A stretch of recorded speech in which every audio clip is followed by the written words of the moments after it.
toutes et à tous, nous sommes le mercredi 7 avril 2021, je suis Sarah Menei, vous écoutez Flash Foot sur Free Ligue 1 Uber Eats.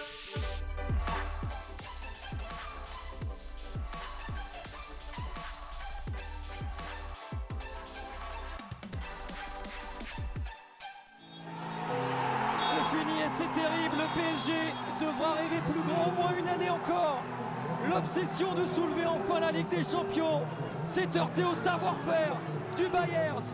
Exorciser les démons de l'été dernier, oublier les larmes de Lisbonne, montrer qu'éliminer le FC Barcelone au tour précédent n'avait rien d'un hasard. Parce qu'à Munich, c'est le grand soir pour Paris. 7 mois après la défaite en finale de Ligue des Champions, le PSG retrouve le Bayern, cette fois-ci en quart de finale aller. Alors 7 mois après, que reste-t-il de cette désillusion lisboète ? Eh bien le Bayern finalement n'a pas trop changé, dominateur en championnat, mastodonte en C1. Son effectif lui-même n'a pas été chamboulé. Finalement le seul joueur majeur à avoir quitté le club l'été dernier, c'est Thiago Alcantara. Les Bavarois se sont même renforcés sur les ailes avec les arrivées de Leroy Sané et de Douglas Costa. Et du côté du PSG, eh bien, il y a eu plus de changements depuis août. Thomas Tuchel a été remplacé évidemment par Mauricio Pochettino. Thiago Silva est parti à Chelsea et de nouveaux joueurs sont arrivés pour renforcer les rangs parisiens. Moise Kean, Alessandro Florenzi, Rafinha, Danilo. Mais cette saison post-finale, on s'en souviendra surtout parce qu'elle est bien compliquée pour les Parisiens. Il faut dire que les organismes depuis ce fameux Final 8 ont été mis à rude épreuve. Le PSG a fait face à une cascade de blessures depuis la reprise, le Covid rajoutant de la complication à tout ça. Deuxième du championnat, aujourd'hui à 3 points du LOSC contre qui ils ont laissé filer 3 précieux points samedi dernier. Les Parisiens ont déjà perdu 8 fois cette saison en championnat, un record sous l'ère QSI. Alors oui, le PSG doute, à quelques heures de ce match, cette équipe reste privée de certitude. À l'image de ses stars, finalement, cette équipe sur courant alternatif, on le sait, souffre de son irrégularité chronique. Ce soir, sous la neige et sur la pelouse de l'Allianz Arena, les stars parisiennes sont attendues au tournant, mais plus globalement, c'est toute l'équipe qui doit afficher un autre visage que le week-end dernier pour espérer quelque chose ce soir face au Bayern.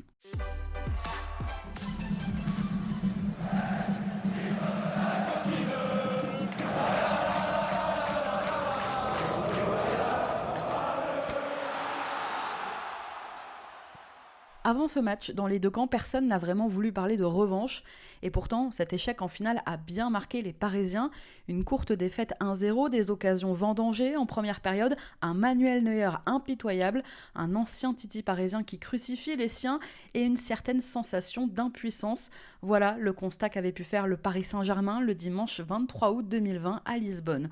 Aujourd'hui, je le disais, le temps a passé, les choses ont changé, mais on ne peut quand même pas s'empêcher de penser que les Parisiens auront à cœur de prendre cette revanche.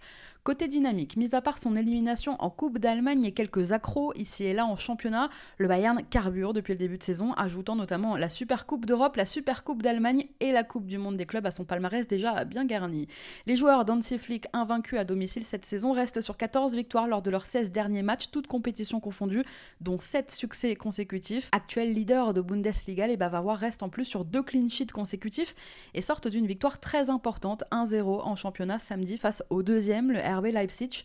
En Ligue des Champions, le Bayern reste un véritable rouleau compresseur. Le club n'a plus perdu un match de C1 depuis 2 ans. Le Bayern est invaincu lors de ses 19 derniers matchs de Ligue des Champions et peut devenir ce soir la deuxième équipe dans l'histoire de la compétition à établir une série d'au moins 20 matchs consécutifs d'invincibilité après Manchester United entre 2007 et 2009. Paris lui reste, je le disais, sur une défaite en Ligue 1 contre le LOSC. Dans la course au titre, le PSG, deuxième du championnat, a désormais 3 points de retard donc sur le leader lillois. Le PSG a perdu chacune de ses 3 dernières réceptions en Ligue 1. Le club n'avait plus connu une telle série depuis près de 15 ans en championnat. Mais ce soir, il faut oublier la Ligue 1, oublier le match de samedi après-midi et se concentrer sur l'objectif ultime du club depuis des années, la Ligue des Champions.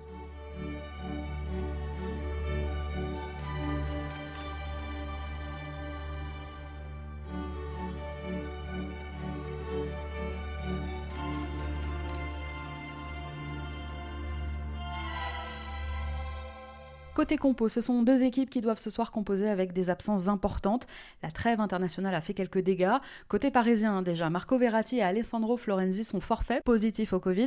Mauro Icardi a rechuté. Layvin Kurzawa et Juan Bernat sont toujours en phase de reprise. Et Leandro Paredes est suspendu pour ce match. La dernière séance d'entraînement des Parisiens hier soir à huis clos sur la pelouse de l'Allianz n'a pas révélé grand-chose des intentions de Mauricio Pochettino. L'entraîneur du PSG a laissé planer le doute sur ses choix, mais selon les informations, l'équipe se matin. Pour contrer le pressing haut et agressif des Bavarois, Mauricio Pochettino devrait présenter un 4-2-3-1. Il pourra compter sur son mur, Keylor Navas, dans les cages. Devant lui, le choix d'une défense donc à 4 avec la charnière Marquinhos-Kimpembe. Côté droit, en l'absence de Florenzi et de Bernat, c'est l'Allemand Thilo Kehrer, en perte de confiance en ce moment, qui devrait évoluer couloir gauche. Abdou Diallo, couloir droit. Pochettino devrait choisir l'expérience donc au détriment d'un Colin Dagba encore trop vert et inexpérimenté en C1. 2 centraux dans les couloirs donc et du bricolage encore sur les côtés de la défense parisienne. Le PSG va finalement se présenter ce soir face à l'une, si ce n'est la meilleure équipe du monde, avec des latéraux qui n'en sont pas. Il est vrai que la cascade de forfait n'aide pas, mais ça fait longtemps maintenant que Paris n'a pas réglé son problème de latéraux. Au milieu, un entrejeu affaibli par les absences. Ce soir, à la récupération et en l'absence donc de Leandro Paredes, on devrait voir un binôme Gay-Danilo. Devant, au-dessus, en l'absence de Verratti qui avait fait tant de bien face au Barça au match aller, c'est Ángel Di Maria qui pourrait être positionné en 10 finalement, en soutien de Mbappé, un rôle plus axial donc pour l'Argentin. Mbappé devrait donc lui être aligné en pointe avec Moiskin à sa droite et Neymar à sa gauche pour apporter de la vitesse et emmener les contres parisiens. Puisque Neymar en soutien de Mbappé sur le papier finalement c'est bien, mais sur le terrain ça n'a jamais vraiment fait ses preuves. Pour Neymar, ce soir, il s'agira de contrôler ses émotions. Samedi, face au LOSC, le Brésilien a rappelé qu'il était trop souvent l'otage de ses émotions. Sa première titularisation depuis près de 2 mois s'est terminée par un rouge évitable. Et c'est pas la première fois que ça lui arrive. Si on y ajoute un début d'année miné par les blessures, finalement, ce rendez-vous à Munich est l'occasion de rappeler qu'avec un grand Neymar, en forme physiquement, maître de son jeu et de ses émotions, eh bien Paris est capable de tout, même face à la meilleure équipe du monde. Et c'est bien ça qu'a rappelé Marquinhos hier en conférence de presse. C'est un grand joueur aujourd'hui. Aujourd'hui, il est très motivé. Il sait que ce qui s'est passé est passé. Demain, on a un grand match et on a besoin de nos grands joueurs pour qu'on fasse un très bon match. Et voilà, comme j'ai dit, on n'est pas là pour parler de passé. Demain, c'est la Champions League. Qui s'est passé en Ligue 1 au dernier match, à finale, c'est passé. On apprend avec nos erreurs.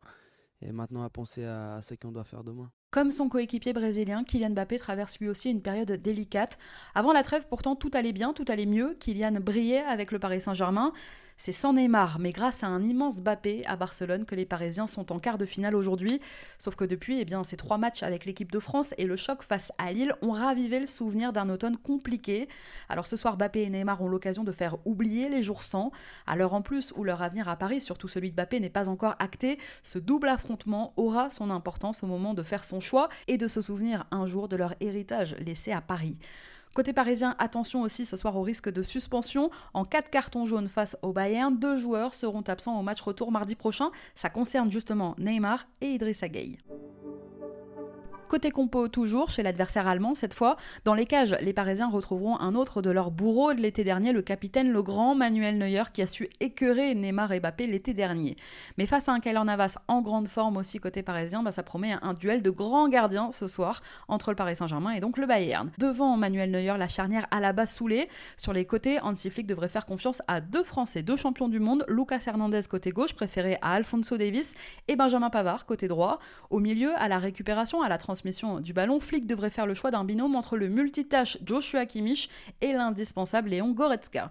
Juste devant eux, en soutien, Thomas Müller, évidemment, l'éternel, l'inépuisable Thomas Müller. Côté allemand, même si on sera privé ce soir du buteur Robert Lewandowski, blessé avec la Pologne pendant la trêve, privé aussi de Serge Gnabry, testé positif au Covid, ce Bayern reste évidemment très dangereux. Le Bayern avec ses ailiers, ce sera notamment l'occasion de retrouvailles avec le bourreau des Parisiens l'été dernier. Je le disais, l'unique buteur en finale, l'ancien Titi Kingsley Coman côté gauche, Leroy Sané côté droit. Et puis en l'absence donc de Lewandowski, ce sera ce soir les retrouvailles avec un ancien parisien, Eric Choupo-Moting, qui devrait être aligné en 9. Choupo qui, je vous le rappelle, avait quitté le PSG quelques semaines seulement après la finale perdue. Alors on va pas leur porter l'œil aux Parisiens, mais ce serait terrible que Choupo marque ce soir, maillot du Bayern sur le dos. Mauricio Pochettino lui aussi retrouve le Bayern, une équipe qu'il n'a certes affrontée que 2 fois en Ligue des Champions, mais qui doit lui laisser un goût très amer. C'était notamment avec Tottenham en octobre 2019 en phase de poule. À l'époque, les Londoniens avaient concédé une lourde défaite, 7-2, défaite historique qui avait marqué le début de la fin de l'aventure de Pochettino sur le banc des Spurs. Au sifflet ce soir, l'Espagnol Antonio Mateu Laoz, c'est un habitué des rencontres de haut niveau. Il officie notamment en Liga et sur la scène internationale. Il a dirigé le PSG à 3 reprises. C'était lui qui était au sifflet il y a 3 ans et demi pour arbitrer la victoire des Parisiens contre le Bayern, justement, en phase de poule. Il était encore là la saison dernière lors du 8e de finale aller perdu par les Parisiens à Dortmund. Et plus récemment, en octobre dernier, Monsieur Laoz avait dirigé la rencontre entre le Paris Saint-Germain et Manchester United. Vous l'aurez compris, c'est un énorme challenge qui se dresse sur la route des Parisiens. Bayern-PSG, coup d'envoi ce soir 21h. Au même moment, à 2000 km de Munich, à l'Estadio do Dragão, ce sont Thomas Tuchel, Thiago Silva, Olivier Giroud et N'Golo Kanté qui, avec les Blues, tenteront de faire un pas vers la qualif en demi-finale en battant Porto. Merci à tous d'avoir été avec nous, c'était Sarah Menei. Vous écoutiez Flash Foot sur Free Ligue 1 Uber Eats. On se retrouve demain, on débriefera évidemment ce Bayern Munich Paris Saint-Germain.